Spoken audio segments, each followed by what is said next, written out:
नमस्कार दर्शकों, स्वागत है आपका चंबा टुडे मीडिया पर। मैं हूं अनिल कुमार और आप देख रहे हैं चंबा टुडे मीडिया पर चुनावी चर्चा। लोकसभा चुनावों में जो है आजकल चंबा कांगड़ा में जो है माहौल जो है गर्मा गया है। चुनावी दिन जो है वो नज़दीक आ रहा है और आज हमारे साथ लोकसभा चुनावों के लिए चुनावी चर्चा के विशेष मेहमान है महासचिव जिला कांग्रेस कमेटी नरेश राणा। ये अन्य पदों पर भी जो है कांग्रेस पार्टी के जो है रहे हैं। आज जो है हम इनसे लोकसभा चुनावों को लेकर चर्चा करेंगे कि क्या है जिला चंबा और कांगड़ा का सिनेरियो और किसकी लगेगी जिला चंबा कांगड़ा से लॉटरी। जी सर, स्वागत है आपका चंबा टुडे मीडिया पर। सर, मैं सबसे पहले आपके चंबा टुडे चैनल का बहुत बहुत आभार प्रकट करता हूं कि आपने मुझे समय दिया। और जैसा कि आपने लोकसभा चुनावों के बारे में बात करी, तो ये वही कहावत आ जाती है कि हाथ कंगन को आरसी किया। कल आपने देख लिया, पिछले कल हमारी कांग्रेस की राष्ट्रीय महासचिव जिन्होंने यहाँ पर अपना एक नपातुला, मतलब भाषण नहीं बोलूँगा, कि अपने विचार जो है, मतलब सच्चाई जो है वो रखी कि ये भाजपा वाले क्या कर रहे हैं। एक सिर्फ इसको मैं साधारण शब्दों में यही कहूँगा कि एक ड्रामेबाजी करके लोगों को लुभावने, वादे दे करके और सपने दिखा करके ये मदारी वाला खेल दिखाने की कोशिश कर रहे हैं। लेकिन चंबा की जनता, भले ही भारत सरकार ने इसको एस्पायरेशन का ठप्पा दे रखा है, लेकिन यहाँ मैं ये बोलने में कतई संकोच नहीं करूँगा, चाहे वो राजाओं का टाइम हो, चाहे हमारा दूसरा टाइम हो। एक समय में हमारे हिमाचल में चंबा के 7 जिलों में 7 जिलाधीश हुआ करते थे, और जो हमारे चंबा के राजा महाराजा थे वो एक बहुत विजनरी हुआ करते थे। इसके बारे में आपको एक छोटा सा उदाहरण दूंगा कि सबसे पहले अगर कलकत्ता में लाइट आई थी तो दूसरी चंबा में राजा जी ने अपना एक छोटा सा मिनी पावर हाउस बना करके चंबा के लोगों के लिए वो अर्पित किया था। और इसी परिप्रेक्ष्य में आज पूरा माहौल जो है कांग्रेस पार्टी को ऊपर, मतलब लोगों को एक कांग्रेस का दूसरा नाम जो है एक विश्वास, जनता का विश्वास जो है वो कांग्रेस पार्टी के ऊपर है। क्योंकि जब हमारा देश गुलाम था तो आज़ादी की लड़ाई किसने लड़ी? कांग्रेसियों ने। भारत आज़ाद हुआ किसके बलबूते पर? कांग्रेसियों के।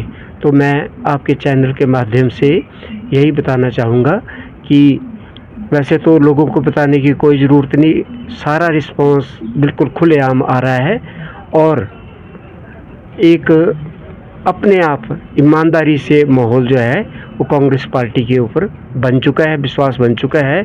और 1 जून को वोट पड़ जाएंगे, 4 जून को इसका रिजल्ट जो है आपके सामने आ जाएगा। सर, आपने कल की रैली की बात कही, लेकिन मैं आपको रोकना चाहूँगा। कल की रैली को जो है भाजपा के जो है नेताओं ने जो है पत्रकार वार्ता के दौरान ही जो है आज जो है उस रैली को जो है नकारा है कि वो जो रैली थी वो जो है एक फ्लॉप शो था। तो इस बारे में सर आप क्या कहना चाहेंगे? मैं चंबा मीडिया, जो चंबा टुडे मीडिया का जो चैनल है, उसके माध्यम से आपको मैं एक कटाक्ष नहीं करूँगा, लेकिन जो ये कांग्रेस के मतलब के ऊपर जो ये छीटाकशी करने वाले लोग हैं, ये भाजपा के, ये तो मैं आपको ये चीज़ बता देता हूँ, यहाँ होड़ लगी हुई है। चंबा में भारतीय जनता पार्टी के इतने नेता हो गए हैं कि एक नेता ने कल इंटरव्यू दिया तो उसकी एवज में उसको ही काटने के लिए आज 3-4 लोगों ने अपना इंटरव्यू दे दिया कि ये जो है फ्लॉप है। मैं तो ये कहूँगा कि उनकी सोच जो है वो फ्लॉप हो चुकी है और उनके जो चश्मे हैं मेरे हिसाब से, मतलब वो प्लस की जो रेंज है वो बहुत ऊपर तक चली गई है। वो अपने अपने जो चश्मे हैं उसको ठीक कर लें, क्योंकि कल की रैली एक रैली नहीं होकर के एक महारैली थी जिसके लिए सारा जग जाहिर है। और मैं ये कहूँगा कि अपनी सोच में थोड़ा सा परिवर्तन करें और जो सच्चाई है उसको स्वीकार करें। सर, इन लोकसभा चुनावों में आप क्या देखते हैं इन लोकसभा चुनावों में किस तरह का जो है सिनेरियो जो है चंबा कांगड़ा सीट पर जो है जो आपके जो लोकसभा के प्रत्याशी हैं आनंद शर्मा जी, उनका जो है किस तरह का जो है रहने वाला है? मैं आपके चैनल के माध्यम से ये बात स्पष्ट तौर पर कहना चाहूँगा कि हम पार्टी हाईकमान के अत्यंत आभारी हैं कि हमें एक ऐसा सुलझा हुआ पढ़ा लिखा और विजनरी नेता जो है चंबा कांगड़ा के लिए दिया है।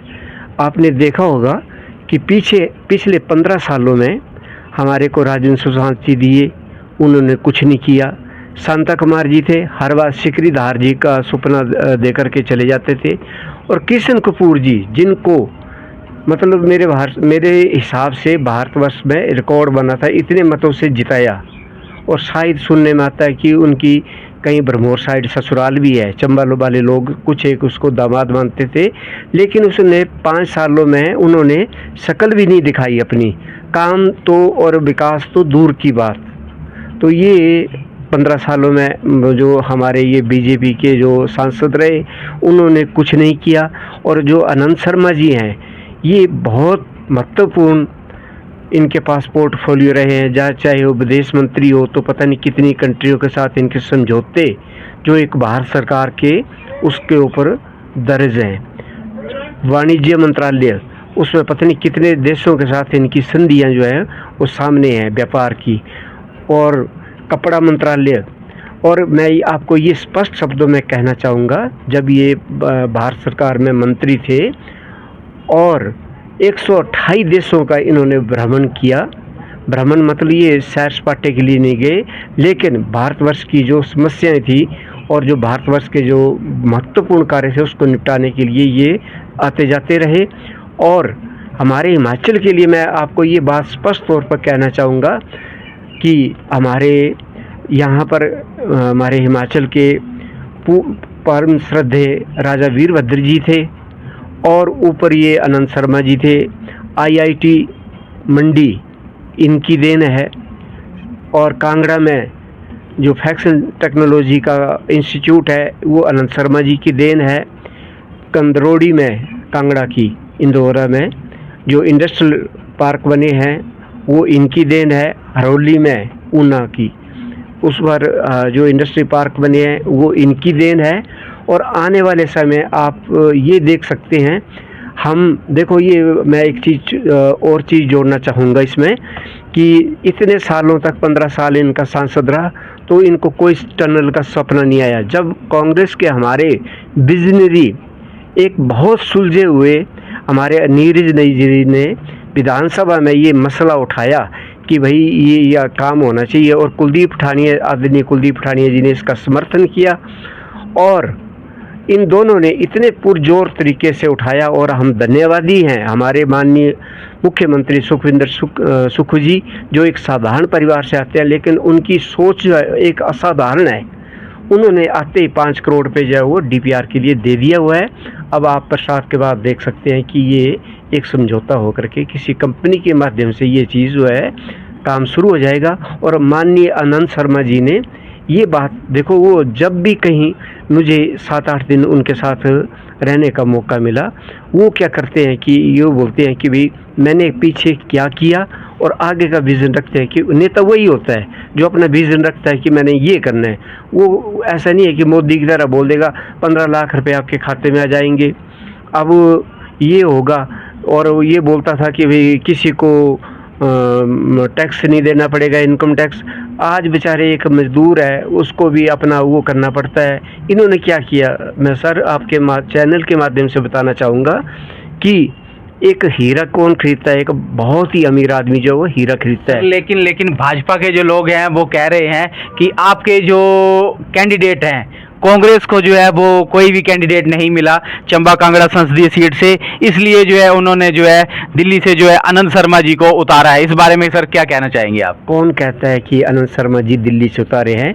वो हिमाचल के बेटा हैं, हिमाचल के सुपुत्र हैं, शिमला में जन्मे हैं।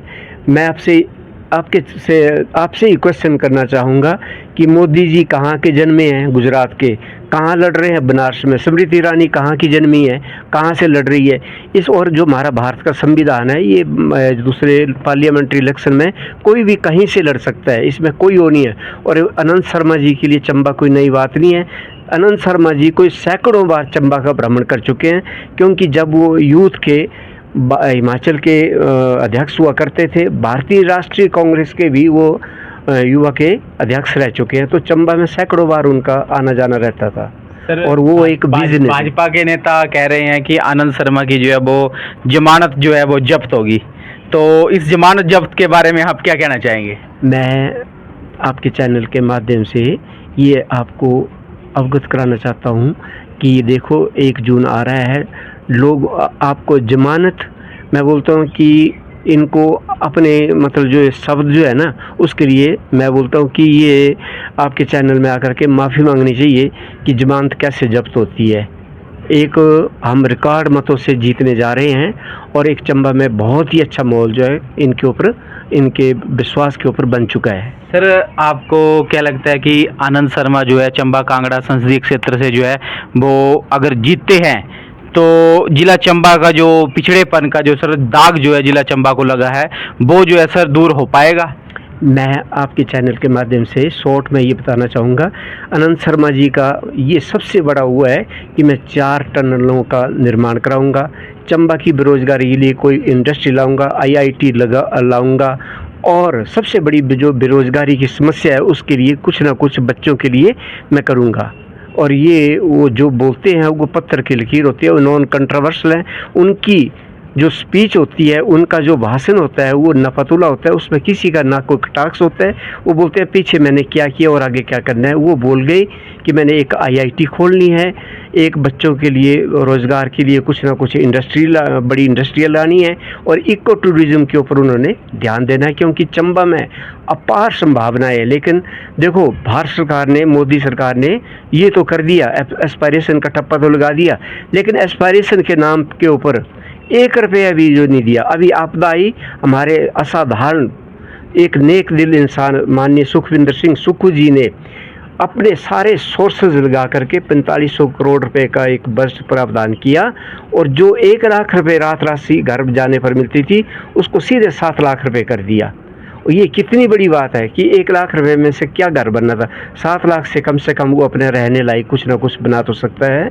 तो हम ये उम्मीद करते हैं कि वही हमारे असाधारण मुख्यमंत्री माननीय सुखविंदर सिंह सुक्खू जी हैं, वो बहुत अच्छा काम कर रहे हैं। हमारे माननीय विधायक नीरज नैयर जी बहुत ही टैलेंटेड, कुछ लोग जो भाजपा के हैं उनको बोलते हैं कि वे नीरज नैयर जी कुछ नहीं है, कुछ नहीं कर रहे हैं। ये आने वाले टाइम में चंबा सदर में किस तरह का माहौल है लोकसभा चुनावों को लेकर?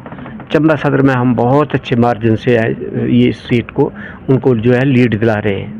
सर, अंत में मैं आपसे फिर पूछना चाहूँगा कि भाजपा के लोग जो हैं वो कहते हैं कि जो है 2014 में जो देश को आज़ादी मिली थी, तो इस बारे में आप क्या कहना चाहेंगे? तो इनकी सोच और इनका जो क्या बोलते हैं ज्ञान है ना, इसी से आप लगा सकते हैं कि 2014 में अगर आज़ादी मिली है तो मोदी जी जो शपथ लेने आए वो बैलगाड़ी में बैठ करके आए थे। देखो, जब भारत स्वतंत्र हुआ तो स्वतंत्रता संग्राम में किसने हिस्सा लिया? कांग्रेस परिवार ने। हमारे देखो, ये नेहरू गांधी परिवार को इनको गालियाँ देने सिवाय कुछ नहीं मिलता है। नेहरू जी ने 14 साल अपने ज़िंदगी के जेल में काटे। हमारे देखो माननीय प्रधानमंत्री इंदिरा गांधी जी, जिसको हमारे जो आदरणीय प्रधानमंत्री भारतीय जनता पार्टी के वाजपेयी जी ने संसद में कहा था कि माँ दुर्गा का अवतार है। सचमुच पाकिस्तान ने एक आंख दिखाई थी, उसने पाकिस्तान के 2 टुकड़े करके बांग्लादेश बना दिया, और इन्होंने झूठा पुलवामा किया। ये मास्टर स्ट्रोक था कि भई अच्छा ये है क्या, इतना बड़ा असला आ रहा है, और क्या इनका CID तंत्र फेल था कि इन्होंने बोला था कि इस चीज़ को ढक करके रखो। और इतने सारा इनकी अग्निवीर योजना, इसके ऊपर बिल्कुल बेरोजगारों के साथ खिलवाड़ है। एक तरफ जो पुराना फौजी जो बेचारा शहीद होता है तो उसको तो मान सम्मान मिलता है, लेकिन जो बेचारे बच्चे जाते हैं 4 साल में, मैं आपको ये बताना चाहता हूँ सर, कि ये जो अग्निवीर योजना है बिल्कुल बच्चों के साथ खिलवाड़ है, बच्चों को अंधेरे में रखने वाली बात है। ना तो इनको जब कोई अभी पीछे कांगड़ा में भी शहीद हुए तो उनको घर में सीधे उनकी डेड बॉडी छोड़ करके चले गए, ना उनको कोई प्रशासन का बंदा आया, ना कोई ना कुछ इस्लामी, ना पैसा मिला। सर महंगाई जो है वो दिन प्रतिदिन जो है वो चरम सीमा पर है, तो महंगाई के बारे में सर आप क्या बोलना चाहेंगे सर? सर मैं इतना ही कहना चाहूँगा कि हे भगवान, इस भारतीय जनता पार्टी को थोड़ी सद्बुद्धि दे। अभी पीछे एक एनडीटीवी वाले सर्वे वाले आए थे तो हमारे मित्र चंबा के ही खड़े थे, वो बोलते महंगाई कहाँ है ही नहीं।